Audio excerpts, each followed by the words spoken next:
आइए दोस्तों, आज फिर देखते हैं सुबह के सेट का क्वेश्चन। पहला क्वेश्चन है, लैटिन भाषा में ओलंपिक खेलों का आदर्श वाक्य क्या है? तो सिटियस, अल्टियस और फोर्टिस ये है। आधुनिक ओलंपिक खेल का प्रथम आयोजन कब हुआ था? तो 1896 ईस्वी में एथेंस में हुआ था। ओलंपिक ध्वज पर चित्रित हरा वलय किस महाद्वीप को प्रदर्शित करता है? तो ऑस्ट्रेलिया को। ओलंपिक खेल में 5 वलय होता है, आप जानते होंगे। इसमें पाँचों वलय में अलग अलग कलर होता है और वो अलग अलग महादेश को सूचित करता है। जैसे कि ब्लू कलर होता है, यूरोप को सूचित करता है पहला में। दूसरा में हो गया येलो को सूचित करता है एशिया, ब्लैक रिंग अफ्रीका को, तथा रेड रिंग उत्तरी अमेरिका, दक्षिणी अमेरिका को सूचित करता है। वहीं ग्रीन रिंग ऑस्ट्रेलिया को करता है। किस महाद्वीप में अब तक एक बार भी ओलंपिक खेल का आयोजन नहीं हुआ है? तो वह है अफ्रीका। 2 ग्रीष्मकालीन ओलंपिक खेलों के मध्य कितने वर्षों का अंतर होता है? तो 4 वर्षों का होता है। 2020 में ओलंपिक खेल कहाँ हुए थे? तो टोक्यो में हुआ था, जो जापान में पड़ता है। ओलंपिक खेल आयोजित होंगे 2020 में हुए थे जापान में, 2024 में होगा पेरिस में, 2028 में होगा यूएसए के लॉस एंजलिस में, और 2032 में होगा ऑस्ट्रेलिया के ब्रिस्बेन में। इसको टॉप लब से याद कर सकते हैं, TPLB। सल्तनत कालीन मुसलमानों से लिया जाने वाला भूमि कर क्या था? तो उस्र कहलाता था। सुल्तान की अस्थायी सेना को क्या नाम दिया गया था? तो खास मेल दिया गया था नाम। दिल्ली सल्तनत अनेक प्रांतों में बटा हुआ था, उन्हें क्या कहा जाता था? तो इक्ता तथा सुब्बा दोनों कहा जाता था। उधार दिए गए धन का हिसाब कौन रखता था? तो मजमू आदर रखता था। उधार दिए गए धन का हिसाब कौन रखता था? तो मजमूदार नहीं बल्कि मजमू आदर रखता था। अलाउद्दीन खिलजी ने किस प्रथा की समाप्ति की थी? तो इक्ता तथा सुब्बा प्रथा को समाप्त किया था अलाउद्दीन खिलजी ने। सल्तनत काल में अंतर्राष्ट्रीय बंदरगाह के रूप में प्रसिद्ध कौन था? तो देवल। सल्तनत कालीन शासन व्यवस्था में केंद्रीय प्रशासन का मुखिया को क्या कहते थे? तो केंद्रीय प्रशासन का मुखिया सुल्तान कहलाता था। अलाउद्दीन ने दान दी गई अधिकांश भूमि को छीनकर किसमें परिवर्तित कर दिया था? तो अलाउद्दीन ने दान दी गई अधिकांश भूमि छीनकर खालसा भूमि में परिवर्तित कर दिया था। राजस्व विभाग का प्रमुख क्या कहलाता था? तो वजीर। वैसे वजीर तो हम लोग प्रधानमंत्री को जानते थे, लेकिन यहाँ राजस्व विभाग का प्रमुख वजीर ही कहलाता है। ठीक है।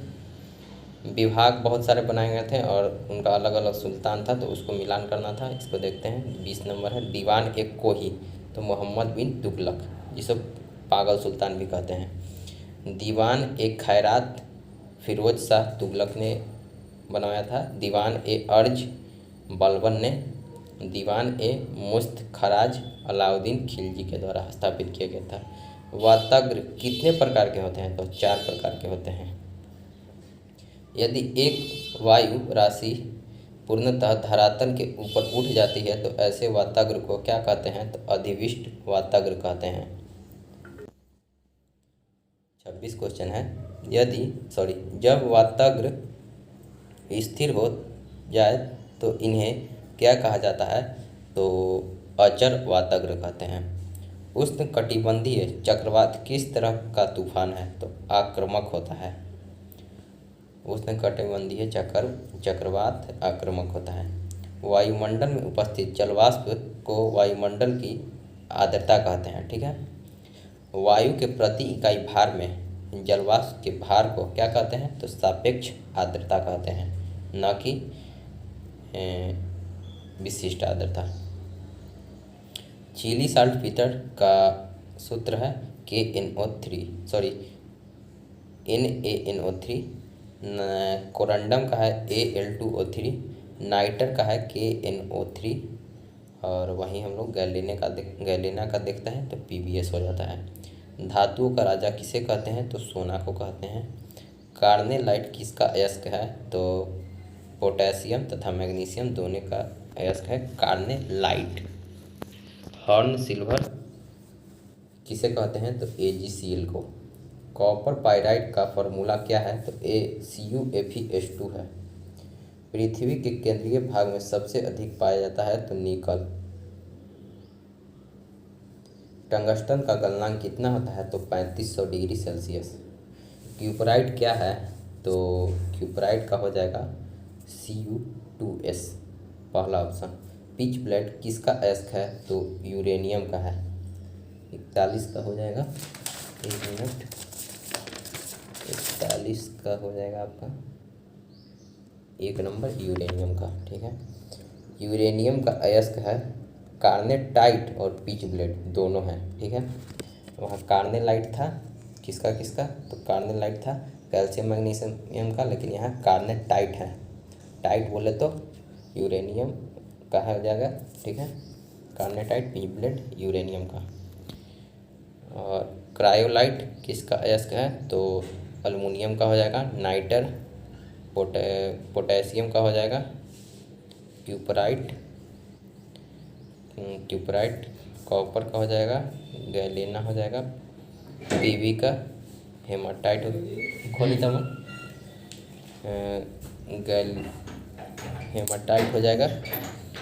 एफी का मैग्नेटाइट हो जाएगा। एफी का सीडेराइट हो जाएगा। एफी का रूमिलेटाइट है। कोबाल्ट का। राजभाषा संविधान के किस भाग तथा अनुच्छेद में है? तो भाग 17 तथा अनुच्छेद 343 में है। संविधान को किस अनुसूची में कितनी भाषाओं को राजभाषा के रूप में मान्यता है? पूछ रहा है क्वेश्चन, संविधान में किस अनुसूची में कितना भाषा को मान्यता प्राप्त है? तो 8वीं अनुसूची में 22 भाषाओं को मान्यता प्राप्त है। किस संशोधन और कौन से संशोधन और कब सिंधी को राजभाषा के रूप में मान्यता मिली थी? तो 21वां संविधान संशोधन 1967 में सिंधी को राजभाषा का दर्जा मिला था। इनमें से कौन सी भाषा को राजभाषा के रूप में मान्यता नहीं प्राप्त है? तो भोजपुरी अंग्रेजी को नहीं है, नेपाली को है। 92वां संविधान संशोधन के द्वारा किस भाषा को जोड़ा गया था? तो 92वां संविधान संशोधन 2003 में हुआ था, जिसमें 4 भाषा जोड़ा गया था।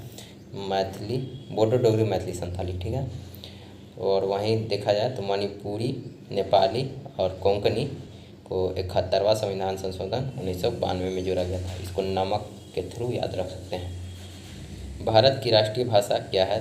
तो भारत की कोई भी राष्ट्रीय भाषा नहीं है। संविधान के किस अनुच्छेद में संशोधन कर परिसीमन वर्ष 2000 ईस्वी तक रोक लगा दी गई है? तो 82वां। प्रथम राजभाषा आयोग का गठन कब हुआ था? तो 1955 ईस्वी में। किसकी अध्यक्षता में प्रथम राजभाषा आयोग का गठन हुआ था? तो श्री बीजी खरे के निर्देश में। 92वां संविधान संशोधन कब हुआ था? तो 2003 में। 42वां कब हुआ था? तो 1976। 44वां 1978। 84वां 2001। 21वां 67। 71वां 92। केंद्रीय खाद्य प्रौद्योगिकी अनुसंधान कहाँ है? तो मैसूर में है। एलिसा जांच किस रोग की पहचान के लिए होता है? तो एड्स के लिए। ब्लड कैंसर को किस नाम से जाना जाता है? तो ल्यूकेमिया कहते हैं। रतौंधी किसके कमी से होता है? तो विटामिन ए। स्कर्वी होता है विटामिन सी से। रिक्टस होता है विटामिन डी की कमी से। रक्ताल्पता होता है विटामिन B12 की कमी से। विडाल टेस्ट होता है टाइफाइड में। डिक टेस्ट होता है स्कोरलेट फीवर में डिक टेस्ट होता है, तथा टॉर्निकेट टेस्ट होता है डेंगू बुखार में। टॉर्निकेट टेस्ट डेंगू बुखार में। RA फैक्टर होता है गठिया में। एलिसा टेस्ट आप लोग जानते हैं एड्स में होता है। EEG इलेक्ट्रो इंसेफ्लोग्राम फुल फॉर्म होता है, इसका यूज करते हैं मस्तिष्क के जांच में। ECG इलेक्ट्रोकार्डियोग्राम डायग्राम बोलते हैं इसको, जिसका यूज होता है हार्ट के जांच में। EOG इलेक्ट्रोक्यूलोग्राम बोलते हैं इसको, जो आई के परीक्षण में यूज होता है। EMG इलेक्ट्रोमायोग्राफी कहते हैं इसको, मांसपेशी के जांच में यूज होता है। हाल ही में भारत और ब्रिटेन ने एक सेंसर विकसित किया है जो पानी में किस वायरस को पता लगा सकेगा, तो कोरोना वायरस को। डीप कोवेन नामक कोविड-19 एंटीबॉडी डिटेक्शन किट किसने विकसित किया है, तो DRDO ने। संयुक्त राज्य अमेरिका का राष्ट्रीय स्थापना दिवस मनाते हैं 4 जुलाई को। राष्ट्रमंडल दिवस होता है 24 मई को। वर्ल्ड हेरिटेज डे 18 अप्रैल को होता है। विश्व जल संरक्षण दिवस 22 मार्च को होता है। विश्व शांति दिवस होता है 21 सितंबर को। विश्व शांति एवं अहिंसा दिवस, शांति तो 21 सितंबर को होता है, लेकिन विश्व अहिंसा दिवस होता है 2 अक्टूबर को। अंतर्राष्ट्रीय टाइगर दिवस मनाया जाता है 29 जुलाई को। Tiger man of India Kailash श्रृंखला को कहते हैं, याद रखिएगा। विश्व वानिकी दिवस कब मनाते हैं, तो 21 मार्च को। पुस्तक एवं कॉपीराइट दिवस कब मनाते हैं, तो 23 अप्रैल को। विश्व जैव विविधता दिवस 22 मई को मनाते हैं। दुनिया में सबसे पहले भारतीय ब्रेन एटलस किसने विकसित की, तो IIT हैदराबाद ने।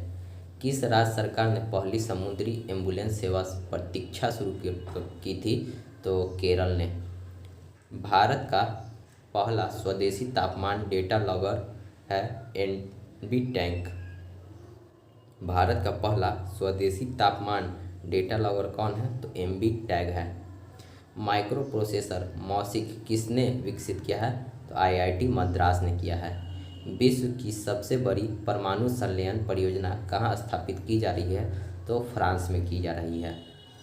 नदियों में night navigation mobile app launch करने वाला देश का पहला राज्य कौन है, तो असम है। दुनिया का सबसे बड़ा आर्टिफिशियल इंटेलिजेंस जहाज कौन है, तो मेफ्लवार 400 है दुनिया का सबसे बड़ा आर्टिफिशियल इंटेलिजेंस जहाज। नेहरू जूलॉजिकल पार्क स्थित है हैदराबाद में। यह है हमारा कल का सिलेबस। धन्यवाद।